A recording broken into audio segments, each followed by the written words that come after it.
n'avait jamais proposé de caution sur Passe-Passe. Ça a toujours été une énorme galère. C'est d'ailleurs pour ça qu'on avait sorti notre assurance. C'est parce qu'en fait, justement, on voulait éviter à ces concierges de devoir gérer cette galère-là. Et surtout, bah oui, effectivement, techniquement, une conciergerie sans carte G n'a pas le droit de prendre des dépôts de garantie en son nom, d'éditer du coup de contrat de dépôt de garantie en son nom. On n'a pas le droit de gérer les flux financiers reliés à ce dépôt de garantie, ni de façon digitale, ni de façon physique. Il y a beaucoup de gens qui prenaient par exemple sur des réservations en direct, qui allaient chercher le cash à la main, ça c'est interdit. Par contre, ce que justement certaines conciergeries font, elles mettent en place un outil technique pour le compte du propriétaire. Donc c'est le propriétaire qui du coup édite le dépôt de garantie, qui a son compte, par exemple Stripe, ou Sweetly ou Tilt pour citer les solutions qui justement font de la caution, qui justement fait les démarches de débit ou de renvoi des fonds,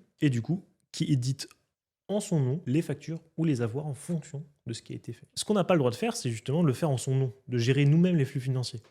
Et en fait, c'est ça que dit cette loi Hoguet qui tient depuis 1970. Et donc aujourd'hui, ce que dit l'AFNAIM, c'est en fait, c'est un peu une façon très simplifiée d'expliquer quelque chose qui est complexe, qui a beaucoup évolué, contrairement à la loi qui n'a absolument pas changé. Et à l'époque, en 1970, il me semble même pas qu'il y ait Internet qui soit encore né. Donc pour le coup, cette loi, elle est complètement désuète. Et donc, effectivement, on n'a pas le droit de gérer les flux financiers. Par contre, on a le droit de mettre en place un système pour que ce soit le propriétaire qui, justement, gère cette partie-là.